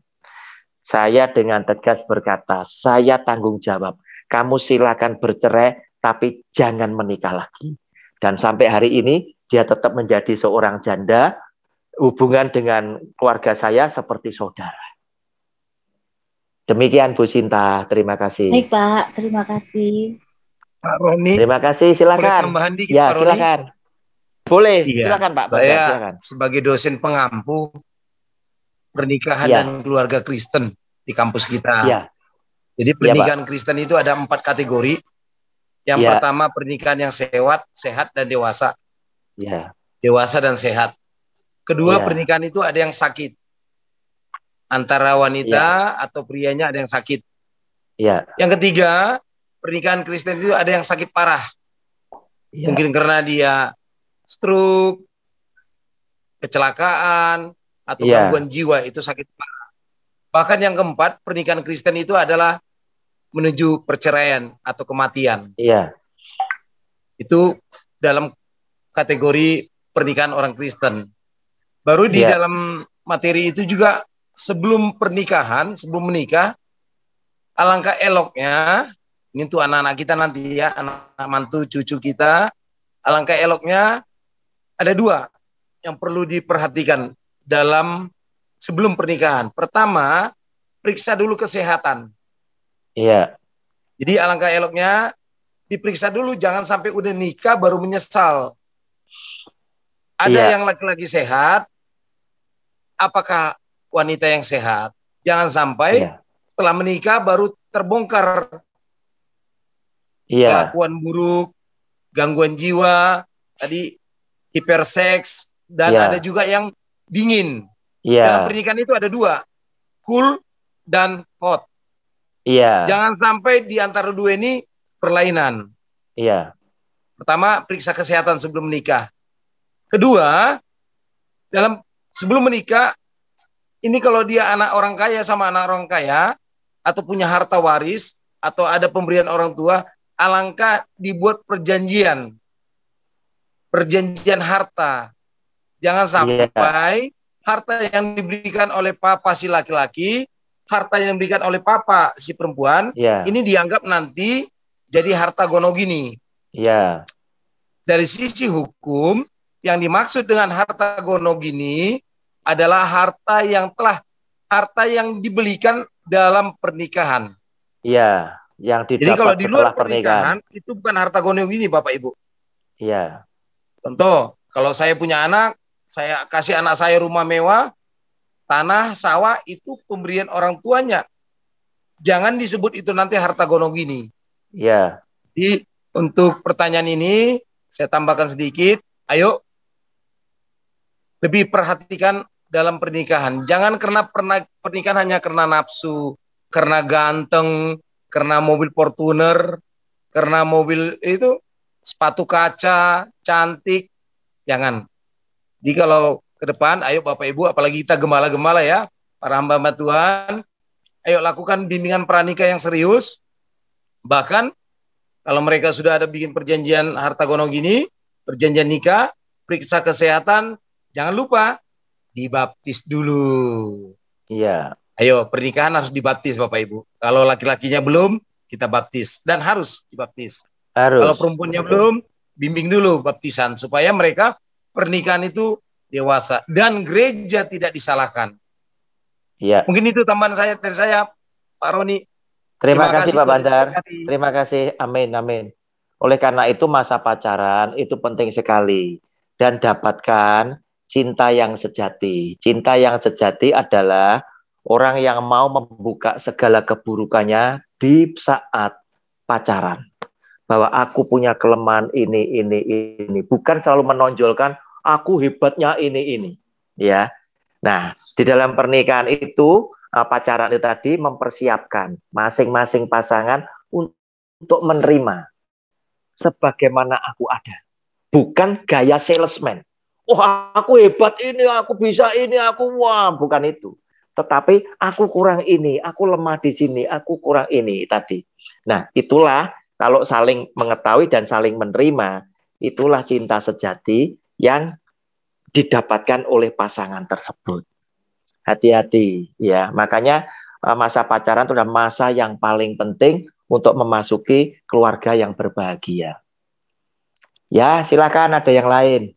Pak, boleh saya tanya? Silakan, Bu Lydia, silakan. Biasanya tuh pasangan kalau selingkuh itu di dunia nyata ya, Pak ya? Iya. Terus ini ada nih pasangan yang satu tuh selingkuh tapi di sosmed. Jadi di medsos ya. Di medsos. Sampai berbuat mesum tuh di medsos. Itu apakah termasuk berzina dan apakah pasangannya itu boleh menggugat cerai? Gitu. Iya, Ibu. Oke, sudah ya. Iya, Pak. Oke. Terima kasih. Firman Tuhan berkata, Yesus Tuhan datang bukan untuk meniadakan hukum Taurat, tetapi aku datang untuk menyempurnakan hukum Taurat. Ketika hukum Taurat berkata, jangan berzina. Tetapi Yesus Kristus Tuhan justru berkata, ketika engkau melihat perempuan dan engkau timbul keinginan, itu berzina. Ya, malah disempurnakan oleh dia. Ya, malah diperberat hukumnya. Belum berbuat, secara fisik belum. Baru menginginkan. Itu sudah berzina. Nah, sekarang pertanyaannya Bu Lydia, sudah pasti terjawab. Pak, gimana? Ini biasanya orang selingkuh kan di dunia nyata. Ternyata ini ada teman yang berselingkuh lewat media sosial. Sekarang handphone ini kan bisa dibuka dengan kamera kan gitu. Ayo kamu di mana saja saya bisa ikuti kan, karena pakai video call kan begitu. Nah, mereka berselingkuh di situ ya. Nah, apakah ini masuk kategori berzina? Jawabnya iya. Sebab apa? Ya, sebab apa? Apa yang dikatakan Tuhan Yesus sudah memenuhi atas perbuatan kedua orang ini tadi. Ketika kamu menginginkan, itu kamu sudah berzina. Nah, sekarang lewat media sosial, lewat video call, itu bisa kan begitu. Mereka, walaupun mereka tidak melakukan secara fisik, tetapi ini kan sudah sebuah bibit daripada dosa. Kemudian pertanyaan kedua, Pak, apakah ini bisa untuk digugat cerai? Digugat cerai secara dunia pasti bisa.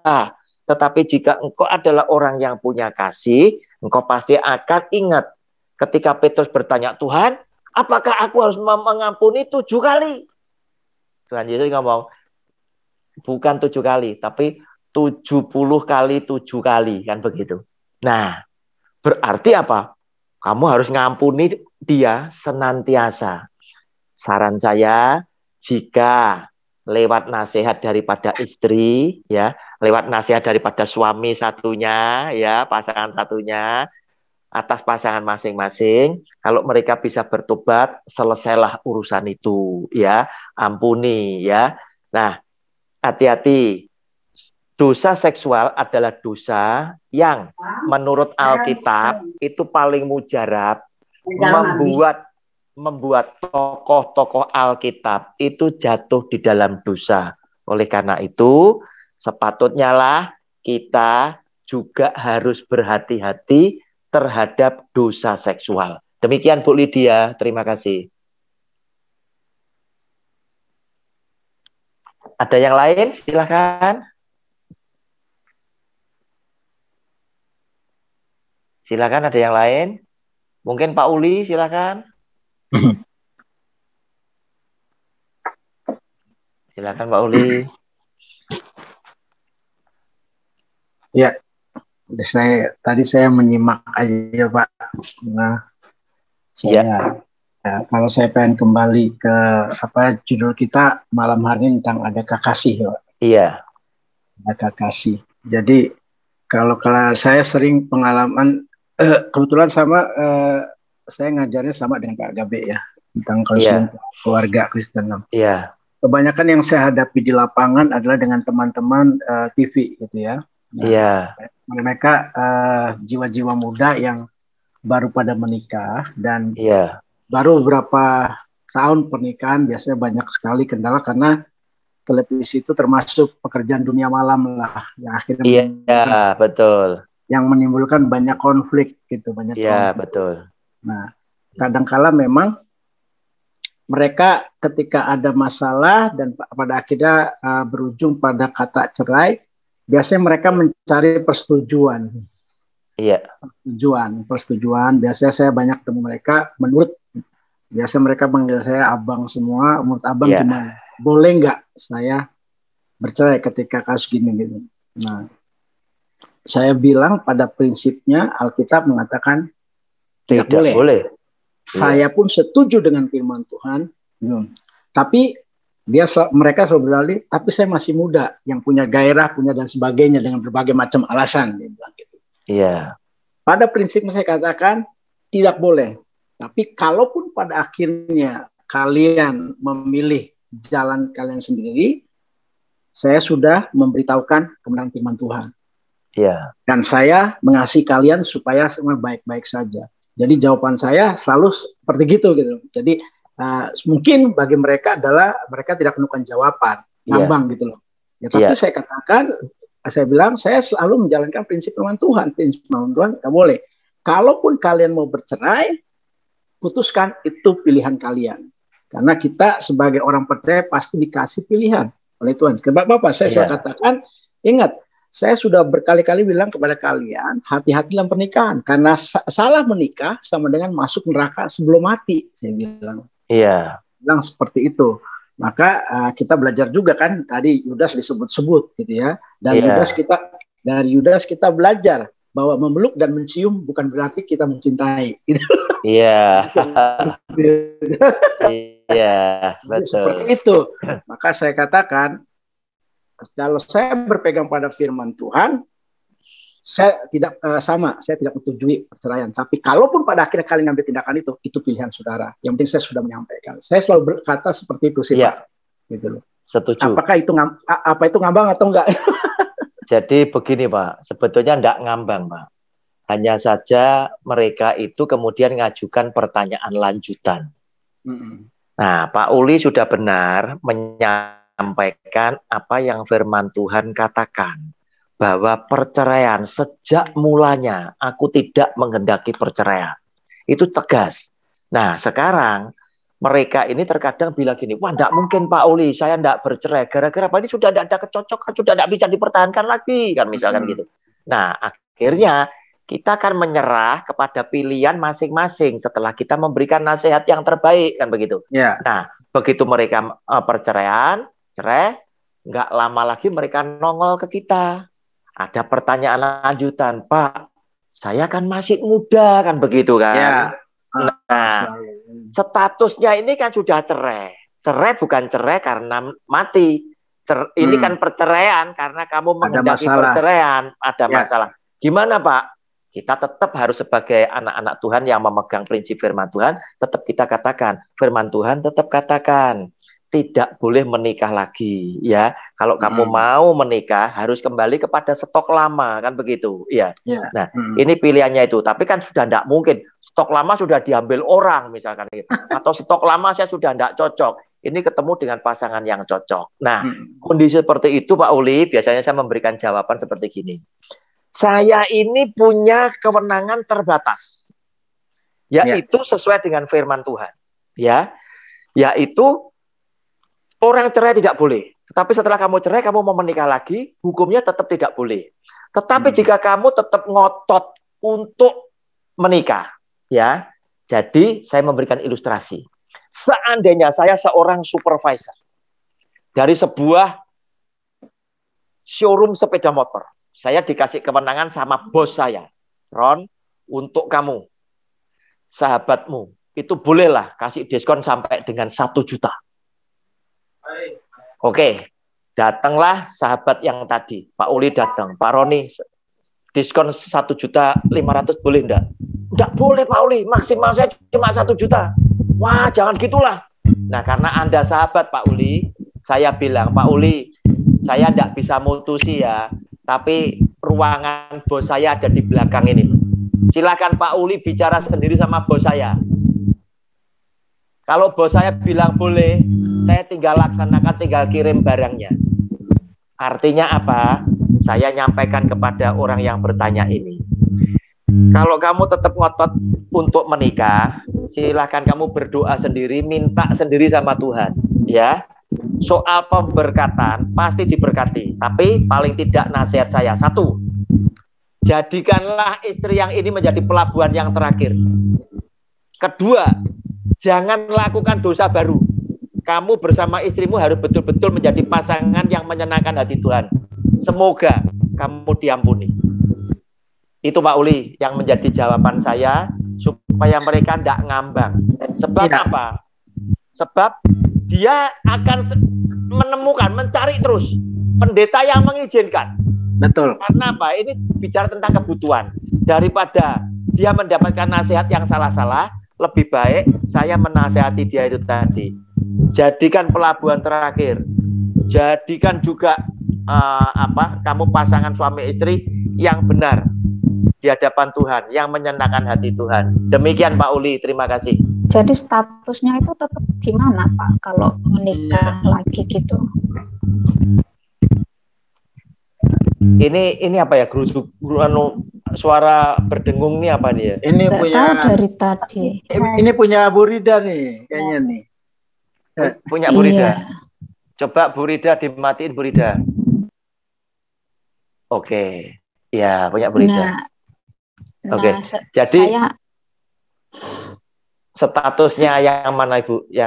Iya, yang Pak Roni jelaskan tadi itu loh. Yang menikah lagi itu apakah dia itu sah di mata Tuhan atau tetap dikatakan berzina walaupun sudah resmi menikah kembali? Oke, jadi bicara tentang sah dan tidaknya, yang jelas karena perbuatan, Tuhan menghakimi itu berdasarkan perbuatan, betul ya? Berdasarkan perbuatan.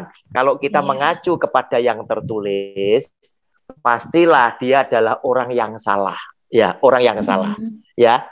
Tetapi kita menyadari yang menjadi hakim bukan kita, paham ya Bu? Yang menjadi hakim adalah Tuhan, ya. Nah, tentang keputusannya seperti apa, Tuhan yang Maha Kasih, Maha Penyayang, silakan memutuskan, kita tidak ikut-ikut. Semoga dia memberkati dengan kasih karunia, pengampunan ini tadi. Nah, saya melihat ada contoh. Di daerah saya, mungkin tidak tahu Bu Lydia waktu itu sempat baca koran tidak. Ada orang mencuri di pasar sebutir semangka. Kemudian sampai masuk ke pengadilan karena yang dicuri tidak terima. Begitu loh. Ditangkap sama polisi, diproses, dia diadili di pengadilan. Nah, luar biasanya itu membuat saya ini terharu sekali. Ada hakim bijak yang seperti ini. Hakimnya itu nanya, Bapak, sampean mencuri semangka itu kena apa? Wong cuma semangka aja kok dicuri. Dia bilang, karena dia miskin, dia tidak makan beberapa hari, terpaksa dia mencuri itu. Semangka itu. Nah akhirnya, nah ini kalau bicara perbuatan pidana, salah kan mencuri. Ya. Tetapi hakim ini punya hati nurani. Akhirnya hakim mengetuk, orang ini dibebaskan. Gara-gara dia melihat alasan tadi, orang ini beberapa hari belum makan dan lapar, dia terpaksa mencuri sebutir semangka.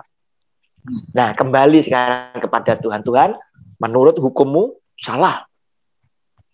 Guru, menurut Taurat Musa, perempuan yang berzina harus dilempari batu sampai mati. Betul ya? Hukumnya tertulis seperti itu.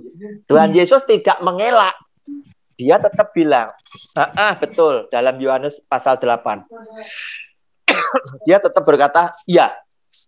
Kemudian dia memberikan wacana kepada yang hendak menghakimi, melempari batu itu tadi, yang seakan-akan menjadi orang yang berhak menghakimi dan merasa suci. Coba silahkan, siapa yang merasa dirinya tidak berdosa, silakan lempar batu yang pertama. Akhirnya apa? Tidak seorang pun berani melemparkan. Karena apa? Wacana ini dibukakan oleh Tuhan Yesus. Tetapi apa yang dikatakan Tuhan Yesus kepada perempuan itu dalam Yohanes pasal 8. Hai ibu, mana yang akan menghukum engkau? Dia bilang, tidak ada Tuhan. Tuhan Yesus menjawab, demikian juga aku tidak menghukum engkau. Tidak, titik, koma. Tetapi jangan berbuat dosa lagi mulai sekarang. Nah, kita tidak tahu kasih karunia apa yang Tuhan akan curahkan kepada pasangan ini. Demikian Bu Lydia. Terima kasih. Iya. Soalnya pertanyaan saya tadi kan ada sangkut pautnya dengan yang pertama tadi, yang mesum di medsos tadi itu. Sudah berkali-kali dimaafkan, tapi masih tetap dilakukan seperti itu. Boleh Ibu. Kalau pasangan itu merasa sudah tidak nyaman, ya, merasa jijik, ya begitu betul, ya. Iya, betul. Nah, itu silakan Anda untuk bercerai, tetapi jangan menikah lagi. Ya, Anda jangan menikah lagi. Jangan dengan alasan ini terus kemudian Anda menikah, tidak usah. Karena apa? Karena untuk janda, firman Tuhan memberikan pilihan yang terbaik. Padahal ini untuk janda yang cerai mati. Dia boleh menikah lagi. Firman Tuhan masih memberikan pilihan. Jika kamu bisa bertahan, ada baiknya jika engkau mengabdikan kepada kaum keluargamu, besarkan anak-anak. Tetapi jika engkau tidak bisa, daripada hangus karena dosa, lebih baik engkau menikah. Ya, oke, Bu Lydia. Terima kasih Pak penjelasannya. Terima kasih. Sama-sama.